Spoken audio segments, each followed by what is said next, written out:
We're parents, teachers, and educators, and like you, we're passionate about restoring our culture for Christ. This is Veritas Vox, the voice of classical Christian education. Welcome again. You've joined us for another episode of Veritas Vox, the voice of classical Christian education. Today we have with us someone that you're probably familiar with, Kirk Cameron. Kirk, welcome. Thank you. Thank you. Nice to be with you. It is so good to have you here. You have been a wonderful influence in so many different ways and so many different things for such a long time. So tell us a little bit about yourself personally, growing up and that sort of thing. And be sure to mention the significant highlights of your conversion, because that was interesting to learn about. Sure. Well, thank you. Let's see, I'm in Middle Tennessee right now, visiting a few of our adult children. Most people remember me from Growing Pains, TV show I did back in the 1980s. And I at that time was a little wisecracking 14-year-old teenager. They called my character a hormone with feet. And were you actually 14 also? What age? Yeah. You were the age you were playing. Yeah, I was pretty much the whole character that I was playing. Getting into trouble, trying to stay out of it, giving my brothers and sisters a hard time, and while trying to have a good time. And it was in the middle of that TV show, Growing Pains, in the 1980s, that I was converted out of atheism. So I would have considered myself an atheist. My family never went to church. We never talked about God. I thought that Jesus was part of a different Trinity. The Easter Bunny, the Tooth Fairy, and God. It was when I met a really cute girl on the set of Growing Pains who invited me to meet with her family one weekend that I found myself at their church. And I heard the message of the gospel preached and went to a youth group meeting after that really got me thinking. And I started asking questions about the resurrection, about the Bible, about Christianity and other religions. What about science and evolution? And eventually realized that they were really good answers to the questions that I had. Somebody else invited me to a church and gave me a Bible, and it made me start thinking about just the big questions of life, the existential questions, the big spiritual and philosophical questions. What happens out there when we step out of here? When you die, where do you go? How did we get here in the first place? Is there really any point or purpose to life? And the Bible gave such compelling answers to those questions that I eventually became comfortable entertaining the idea that maybe I was wrong and God really did exist. And I started hearing guys like Josh McDowell and Ravi Zacharias and John MacArthur and others who really got me believing that there were intelligent people on the faith side of things.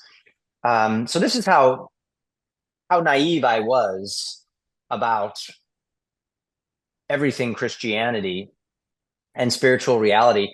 And eventually I was sitting in my sports car parked on the side of the road at 17 years old and thinking about the fact that one day I would die and I would discover if God was real and if heaven existed. And I knew that if he was, and if it did, that I would not be going, because I had never acknowledged his existence, much less asked him to forgive me of my sin and believed in Jesus. Yeah. So I closed my eyes and I prayed, and I did the best I could. And that was the beginning of my spiritual journey to becoming a follower of Christ.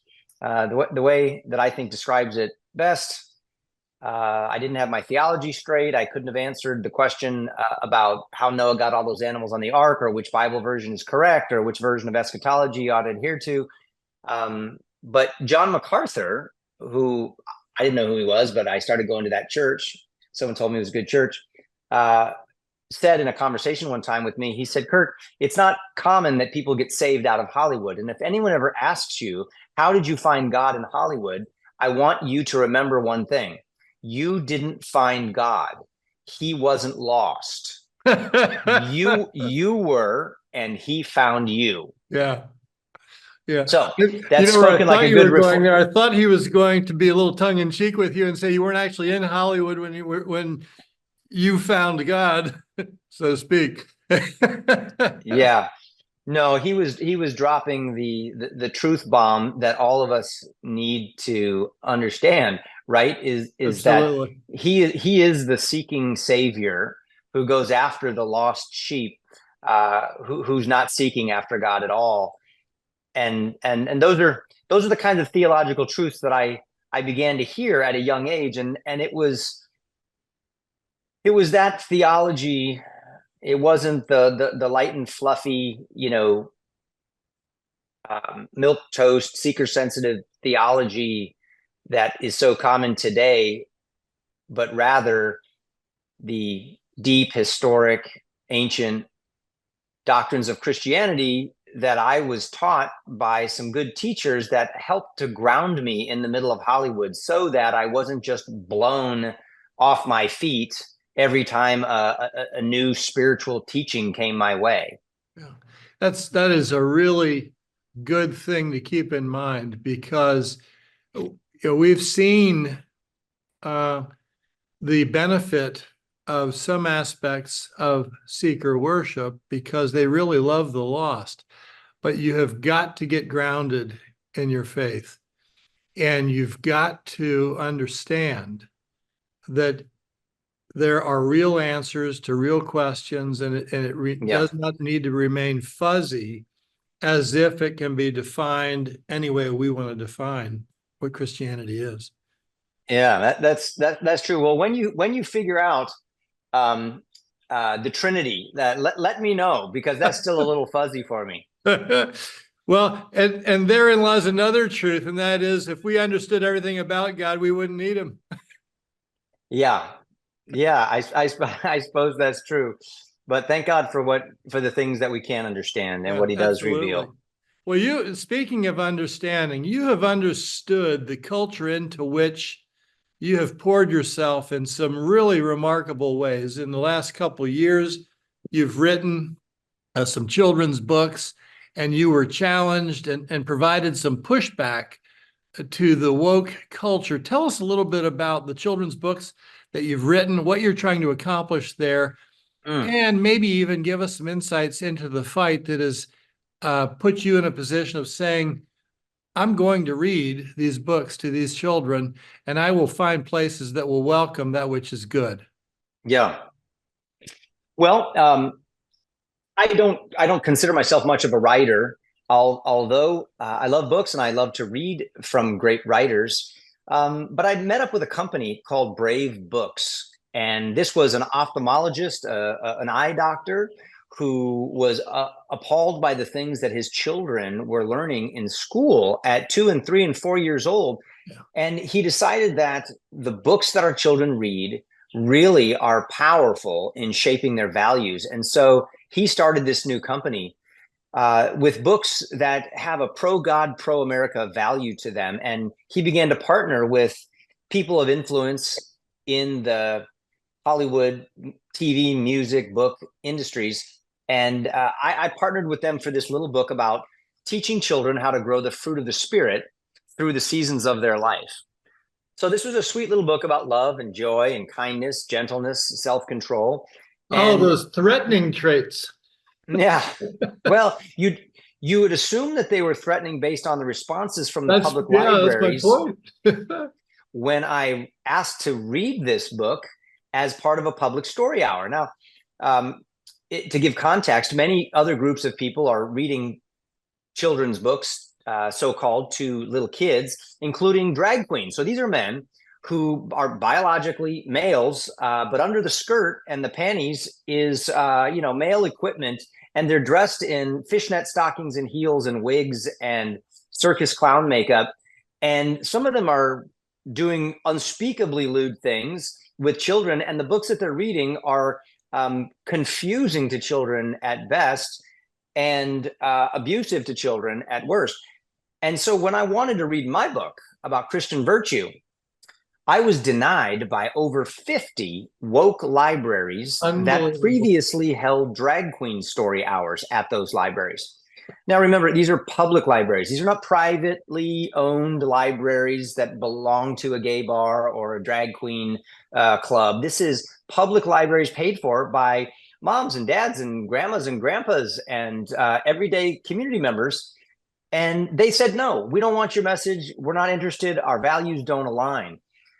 Well, I recognize that this was viewpoint discrimination of the worst kind. I called some friends at the news, went on Tucker Carlson's show when he was on Fox, and reminded them that this is the United States of America, and that library directors, you can't do this. If you continue, I'm prepared to assert my constitutional rights in court. They reversed course.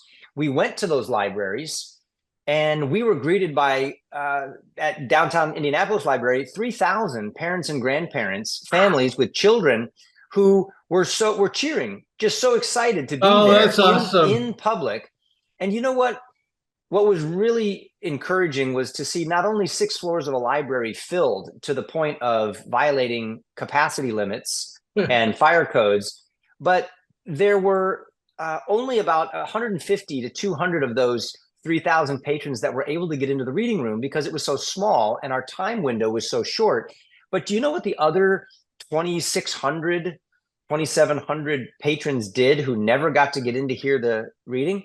Rather than rioting, like we saw during the lockdowns of COVID and the pandemic, rather than smashing windows and lighting things on fire and flipping over the cop cars that were out there to make sure that there was no violence, these moms and dads simply sat down in the aisles between the rows of books, opened up their book bags, and read stories of Christian virtue to their children while they sang songs like God Bless America and Amazing Grace, and prayed to thank God for his blessings and his protection. It was a little local grassroots spontaneous revival meeting in library after library, and we went to about 20 of them across the country. That's wonderful. What a terrible threat you must have been.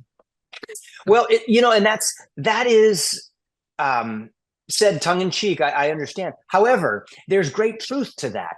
It is a terrible threat to the forces of darkness, which I believe are on their way out. Can you still hear me? I can't tell if you're good. Okay. No, you're good. Yeah.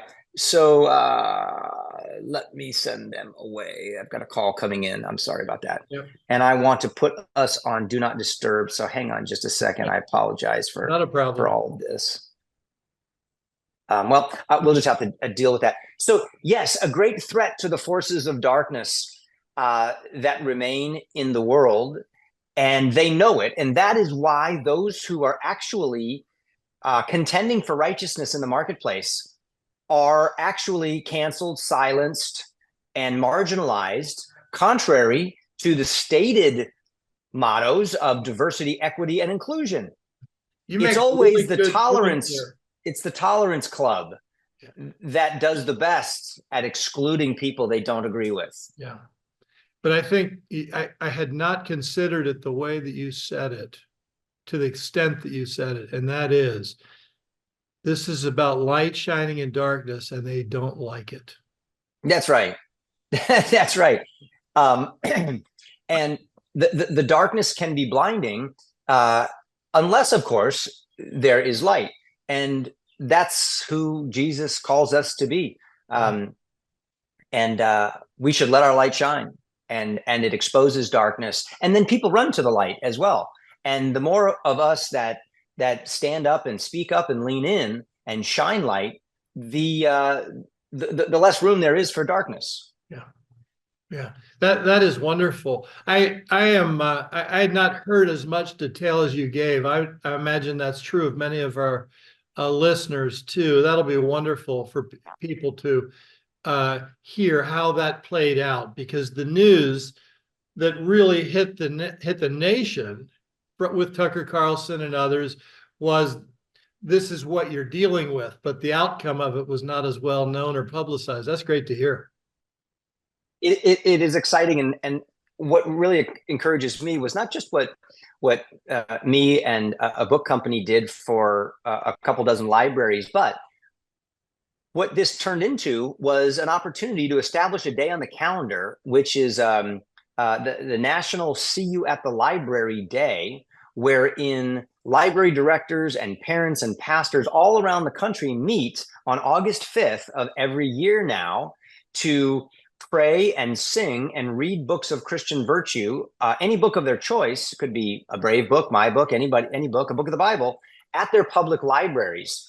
That happened last summer, and the American Library Association came out in full force with a worldwide audience at one of their seminars to teach librarians how to block us and others who want to read these types of books from their libraries.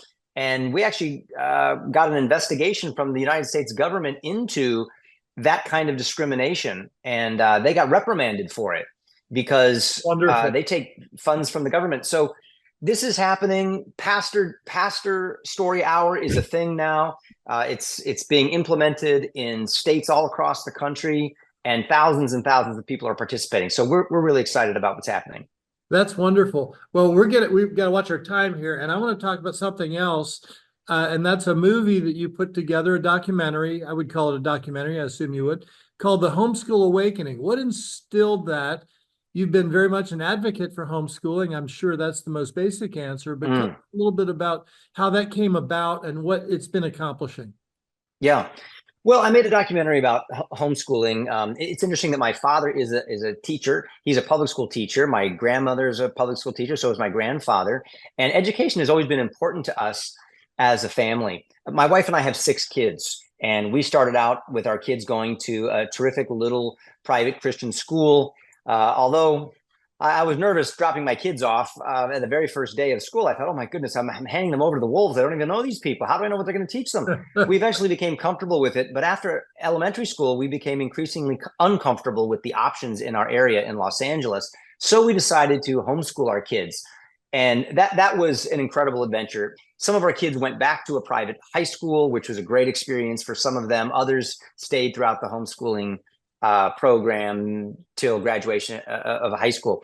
So I am an advocate of parent-led education. I think that God gives children to parents, not to government institutions or even to churches. And I think that the church can be a great help to equip parents to educate their children well, whether that's at a church-based school or whether it's at a private school or even a public school, if you could find a good one. I think you won't have many of those around for very long, but the homeschooling option is a very viable and effective option, in my opinion. So I made a documentary about it. It was one of the best decisions we ever made as a family, and we documented 17 American families from rural to urban settings around the country who homeschooled differently, uniquely, and successfully. We interviewed everyone from the kids to the parents to see what they thought of it, to university and college admissions officers, to employers, to say, what do you all think of those who have been home educated? What are the best kinds? What are the pitfalls? What are the do's and don'ts? And my hope is that God will use that to reinforce the importance of parent-led education. I know I'm trying not to be a fire hydrant of words here, but I know that we have a little bit of time. Could I just end this topic with a quote from one of our founding fathers? Please do. So Noah Webster, one of our founding fathers, the father of American education and the one who gave us Webster's dictionary, was a brilliant man. And he said this. He said, every civil government is based on some religion or philosophy of life. Education in that nation will propagate the religion of that nation. In America, that religion was Christianity, and it was sown into the hearts of Americans for 2 centuries through the home and school, public and private. Our success, our growth, and our freedom is the result of a biblical philosophy of life. Our future prosperity and liberty depends on educating our children in the principles of Christianity. And that was a public figure speaking in public. Yeah, absolutely. And everybody understood it then because, out of control government in bed with power hungry religion in England and throughout Europe wreaked havoc on families and God-loving people. And so when the Pilgrims and others got a hold of a Bible, and they really began to discern its principles and use those for foundations for civil body politics and for church government and for family and education. They understood these principles, and they put them into our freedom documents, and they built their cultures around them. And so in the public square, they understood, without God, we're toast. If we don't honor him and his ways, we are just going down the road of destruction that we came out of. And I think that's a word for our culture today. We've got to get back to the root that nourishes the tree of liberty and the tree of blessing and protection.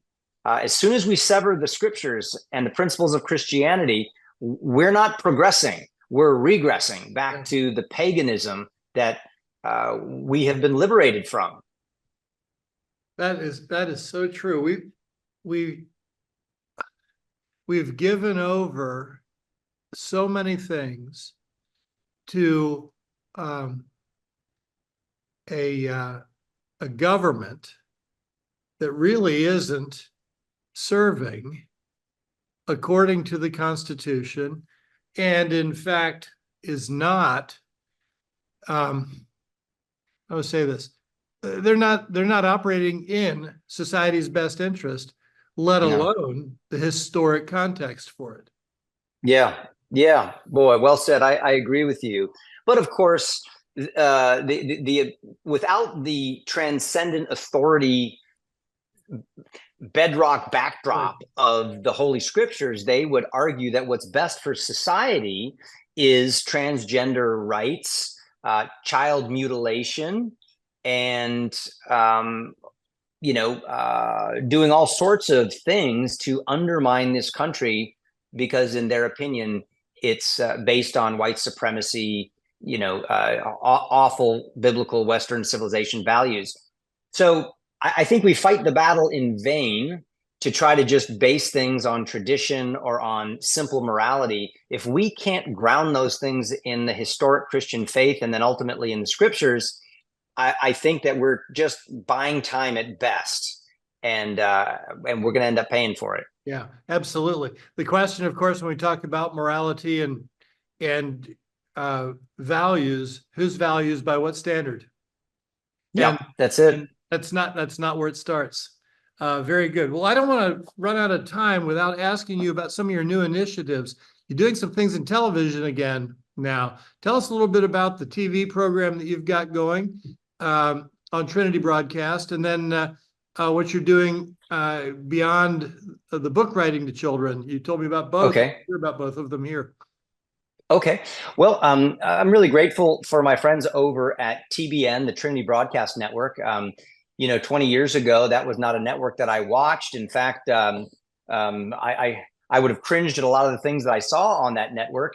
However, there has been fresh winds that have blown through those hallways, and I have been so blessed to be hosting a television program called Takeaways on Monday nights, and interviewed wonderful people from all different backgrounds, sports celebrities to pastors, even Doug Wilson, Nate Wilson, together with other figures like John Lennox and Dennis Prager and Dinesh D'Souza and Charlie Kirk, and then cooks and filmmakers like the Kendrick brothers and so many others. I've learned a tremendous amount, and that's on Monday nights on the TBN network. You could just look it up in a search on the internet.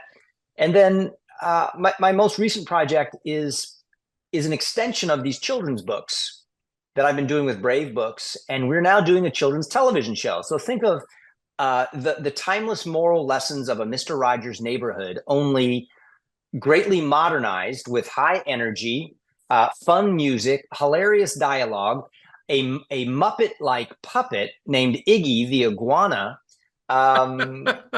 and new guest stars at every turn. Our goal is to build children's character through quality entertainment in a format that parents can absolutely trust. Yeah, that's wonderful. The show actually has a name. It's called Adventures with Iggy and Mr. Kirk. Okay. And that's scheduled to debut in September? Well, we're scheduled to debut either in September or November. We're not sure exactly. We're in the middle of pre-production right now. So we've got the sets built. The Iggy the Iguana is ready to go. The Treehouse is all ready. We've got some other stars from former Disney shows like Good Luck Charlie, myself, and others. And we're in the process of raising the funds that we need to make the first 2 seasons of 20 episodes. So we're not partnering with Hollywood and a big streaming service because there's inevitably strings attached to all of that money. We would rather do what The Chosen did. And as a community group of faith, as the audience that wants that kind of content, we want to make it ourselves so that we're not beholden to others and their values because we need their money. So they're doing a fundraising effort. And if people want to be a part of helping us make that work, there's really exciting and unique rewards that come with being a part of this production. You could go to watchbrave.com. Okay. That's watchbrave.com. And you could see what we're doing. We've got the first 2 episodes funded already. We need the other 18, and how you could be a part of it, even to the point of getting tickets to the red carpet premiere of the first couple of episodes here in Nashville, or you could even have one of your children or grandchildren play a minor role in one of the episodes of Adventures with Iggy and Mr. Kirk. Thank you for taking the opportunity to promote that. I want those kinds of things out there, and so I'm happy for you. Tell us the website again. Watchbrave.com. Watchbrave.com. And just as a little sampling, there are episodes about the sanctity of life from the womb to the tomb. One episode is called Little Lives Matter. Another one is all about gender reality from God's perspective. That episode is called Elephants Are Not Birds. Other episodes will talk about the fruit of the Spirit and even warning about the dangers of socialism and communism. They're fantastic episodes that the whole family can watch, communicating important truths to kids, even as young as 4 and 5 years old. That is wonderful. Well, knowing a little bit about you, background from some of the people that we know in common, I'm thinking of Gary DeMar in particular. I know that you have an optimistic look for the future, as do we at Veritas. We are in a tough time now, and the battle is worth it, and we're going to fight it together.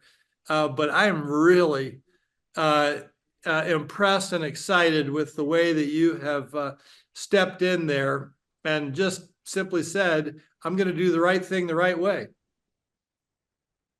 Well, I don't see it as an option. I and I'm so grateful for Gary. I'm so grateful for his bravery and for his courage and his excellence in his research. I would not have the perspective of hopeful, optimistic viewpoints if it weren't for Gary, at least as far as I can tell. And it helps me to read the scriptures relationally. It helps me to see it historically. And, I'm no longer of the camp that the best we can do is tuck our head between our knees because the rapture's coming on Tuesday and the world's going to hell. I actually, rather than getting in the rapture fever camp, believing that these are the last days and the end times, I think we're just getting started. I think these are the days of the early church, and that our best days are ahead of us. Yeah. And I see that in the scriptures, and once you see it, you can't unsee it. Absolutely. So I'm doing what I can to be faithful to the Lord and also to my great grandkids.